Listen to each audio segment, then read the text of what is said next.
Welcome, we'll start with class 8 science, the second chapter where we will talk about microorganisms. Now let's first understand the term microorganisms. So let's say when we talk about organisms, all of us are included in the category of organism.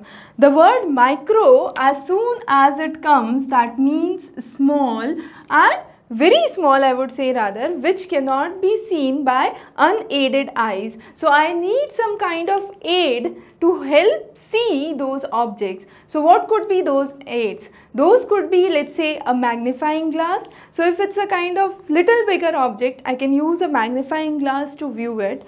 In cases where the microorganism is really small, what we use is a microscope. So this is an example of microscope. You have a mirror here.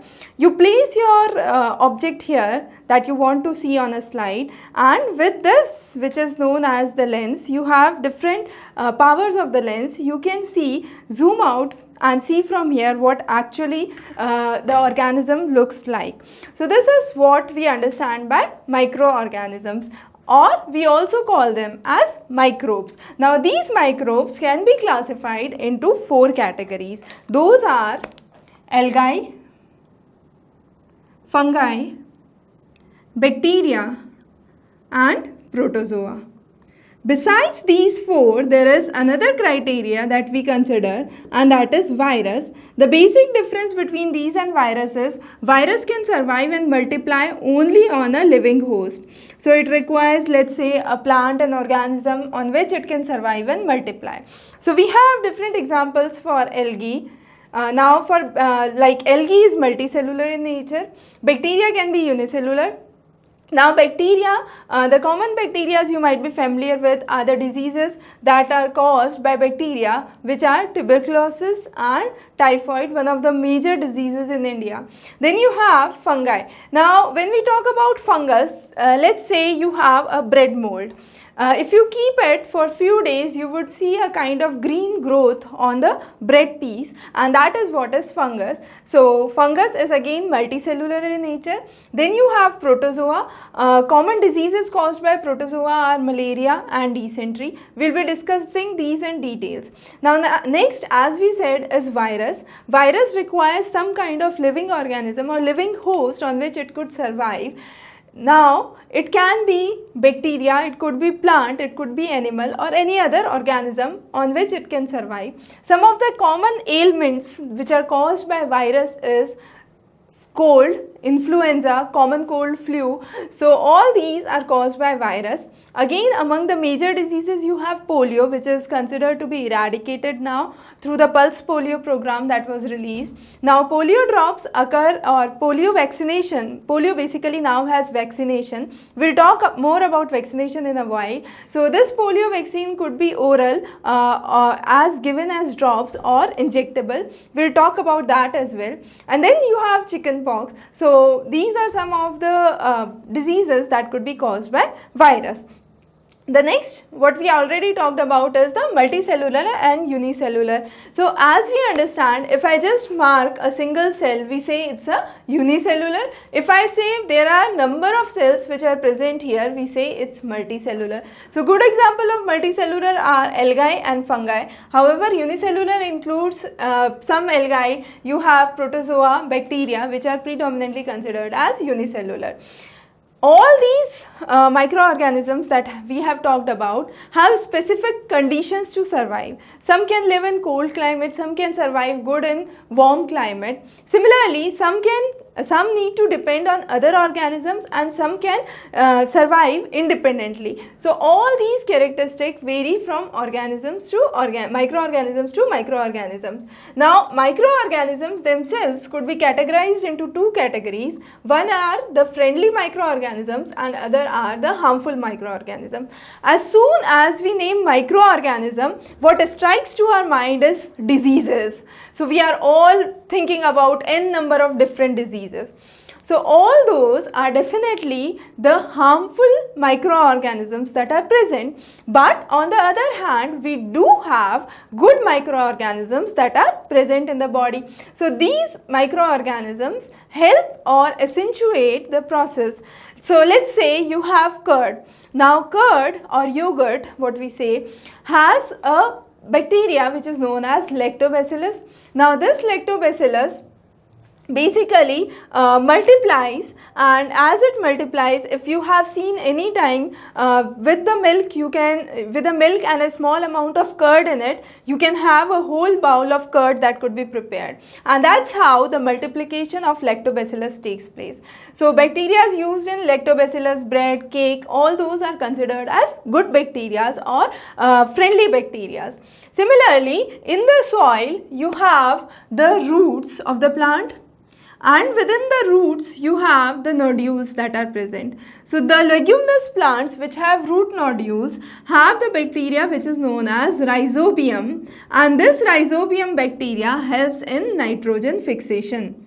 So this nitrogen fixation is again important because in atmosphere we have the nitrogen that is present in the gaseous form or the raw form, that's nitrogen. We need to convert it into a nitrogenous compound that could be used by the plants and further by the animals.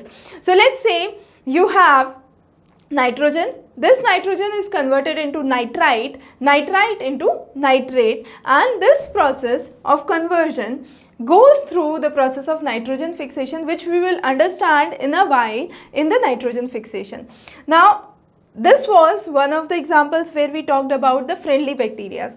The next is, let's say if you are fond of eating South Indian dishes like idli, dosa, what happens is you require a batter for it, and this batter needs to be fermented. So this fermentation helps or takes place with the help of yeast and bacteria, and therefore we can say yeast or certain bacteria that help in the fermentation are also friendly bacteria. So yeast has a capacity to reproduce or multiply at a faster pace, and during this process, since it's a process of fermentation, carbon dioxide is released, and this release of carbon dioxide basically accentuates the process of fermentation and the batter formation.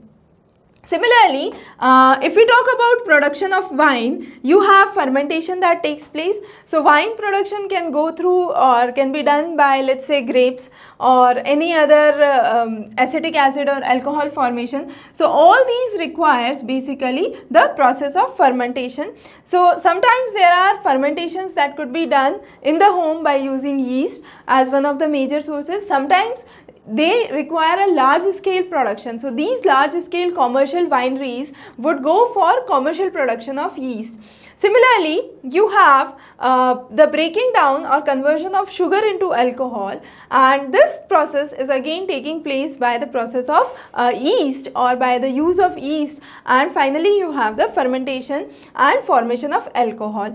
Now as we said, you have bacterial growth or microorganisms growth. Now microorganisms, as we said, could be classified under different heads. One of these is bacteria. To curb the growth of these bacteria, you need something that can destroy these bacteria, and those are antibacterial. These antibacterial drugs could be in the name of antibiotics or in the genre of antibiotics. So these antibiotics basically stop the growth of microorganisms. Good examples of antibiotics include streptomycin, tetracycline, roxycycline. So all those are basically antibiotics. The first antibiotic was discovered by Alexander Fleming. The name of the antibiotic was penicillin, and this is sometimes a kind of direct question that is asked for your examinations. Nowadays, we have lots of news of developing antibiotic resistance and avoiding the use of antibiotics in livestock because it affects the growth of the livestock. So antibiotics are in controversies these days, what we can say. Now unnecessary use of antibiotics again can be harmful for the body, and antibiotics, as we said, protect us from bacterial growth. So antibiotics do not have any action in case of virus attack. So for virus you need antiviral drugs, not antibiotics. So let's say if you are suffering from influenza, common cold, which is viral borne, the role of antibiotics would not be feasible, or antibiotics won't prove or give fruitful results. The next is vaccines. Now what happens in the vaccines? So you have antibodies that are developed in the body, and these antibodies basically protect us from the various diseases. So once you have the disease that invades the body, you have antibodies that develop, and these antibodies basically try to protect us from those diseases, and this process is known as vaccination. The first the initial vaccination was developed for smallpox by Edward Jenner, and now smallpox has been eradicated worldwide. How the eradication of smallpox has been done is through ring vaccination. So what basically happens is, you have a person who is exposed, you have the primary ring where you have the exposure, and then you have the secondary exposure areas. So all those regions are basically vaccinated. So person who is being affected in the chain or in the ring is basically vaccinated. However, when we talk about mass vaccine, we vaccine every person independent of the exposure criteria. So for different diseases you have different approach. So let's say polio, you had a kind of mass vaccination that took place for all the kids. However, for smallpox you have ring vaccination that helped to eradicate the smallpox.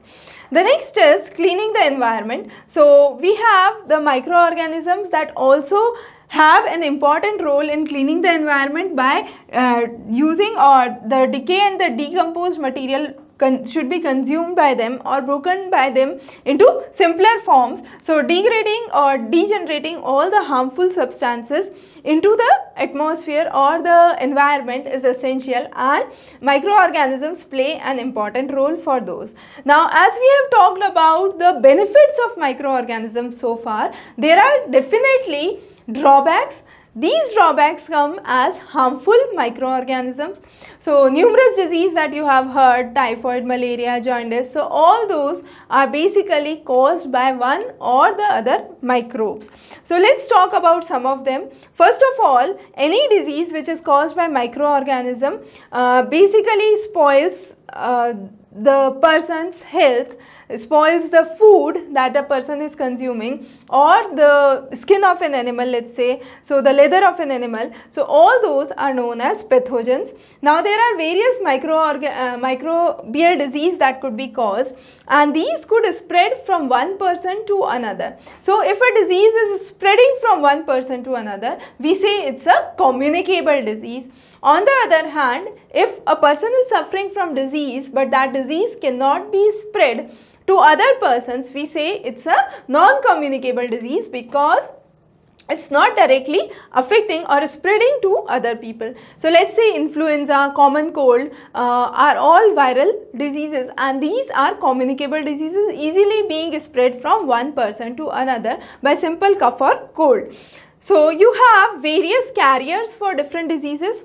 So let's say you have female Anopheles that carries the parasite for basically the plasmodium that's causing malaria. So similarly you have Aedes that lead to dengue. So you have various insects, animals that act as carrier of the diseases or as intermediate hosts to lead to a disease.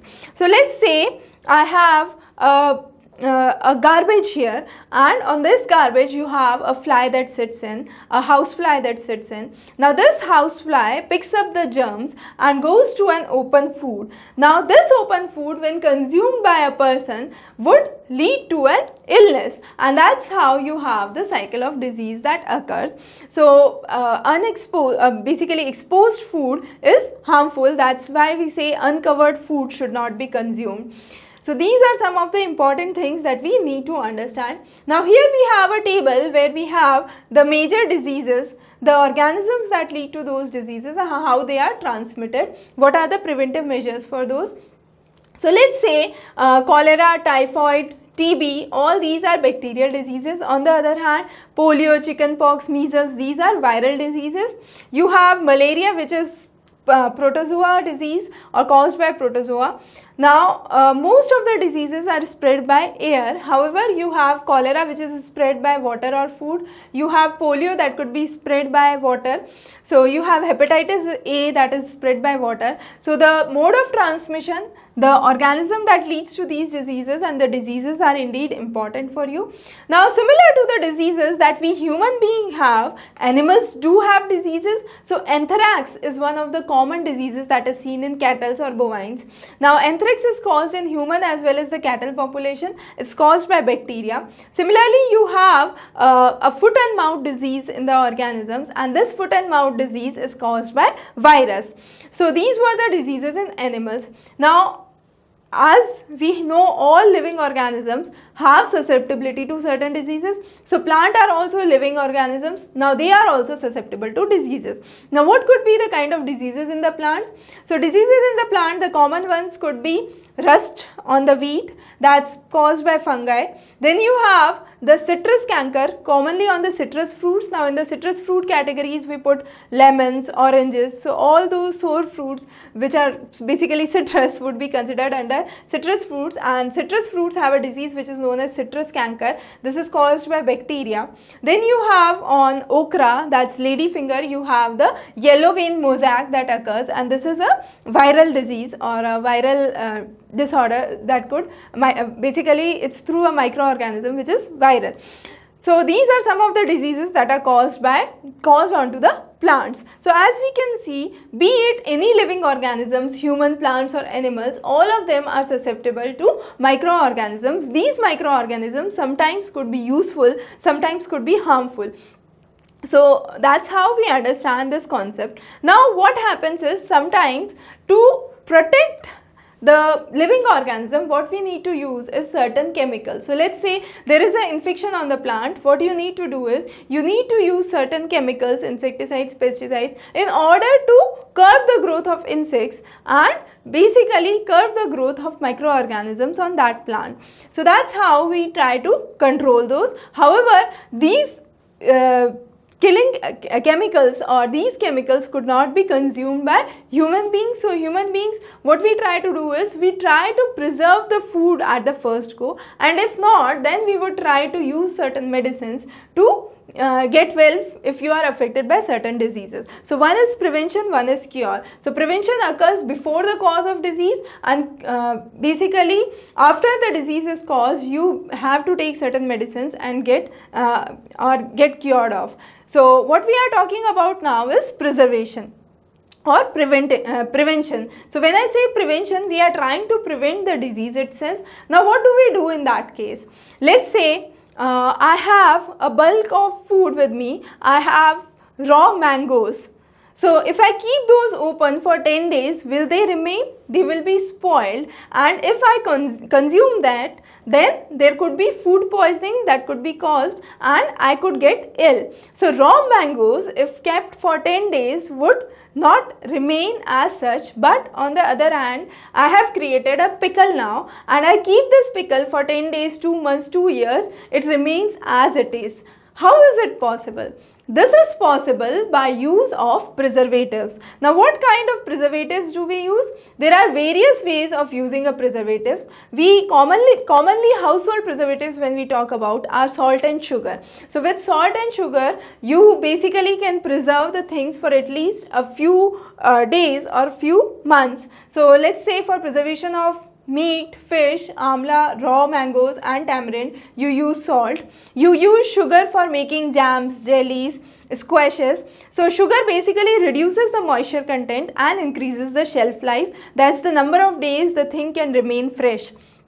The next is chemical methods. So, there are chemical preservatives indeed which are edible. So, all chemicals are not edible. Certain chemicals which can consumed and which are basically authorized by the FSSAI in India can be consumed. So, those let's say are sodium benzoate and sodium metabisulfite. They are used in jams and squashes, and once these are put into jams, squashes or as preservatives, the shelf life of the item increases.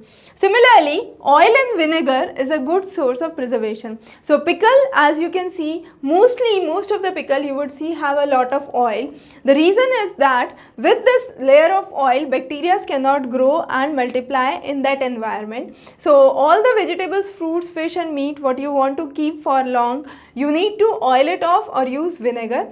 Similarly, hot and cold treatment. So boiling kills the germ, that is a well known fact, and lower temperature does not promote the growth of microorganisms. So either of those techniques are used for as preservation. The last important one is pasteurization. Pasteurization is mostly done for milk. So what we do is a rapid heating and a rapid cooling. So pasteurization basically occurs in two forms. The low temperature long time, that is 62.5 degrees for 30 minutes, and then you have high temperature short time, that's 72 degree for 15 seconds, and then freeze it. So what we do is we basically pasteurize it. So such a sudden high temperature for a very short duration or a low temperature for a long duration would lead to pasteurization and kill the harmful bacteria from the sample that you have. And finally, good storage and packing is one of the methods. By using airtight containers, airtight sealed vacuum bags, you can increase the shelf life. Now we have already talked about all these. The next important thing that we need to focus on is nitrogen fixation. As we saw in atmosphere, the highest constituent of the gas that is found is nitrogen. Nearly 78% of the gas is nitrogen. Now this 78% of the gas that is present is nitrogen. This in atmosphere occurs as gaseous form. This needs to be converted into nitrogenous compound that could be consumed by plants and animals. So this starts with the root nodules of the leguminous plants, where you have the rhizobium bacteria that occurs and you have the nitrogen fixation cycle that takes place.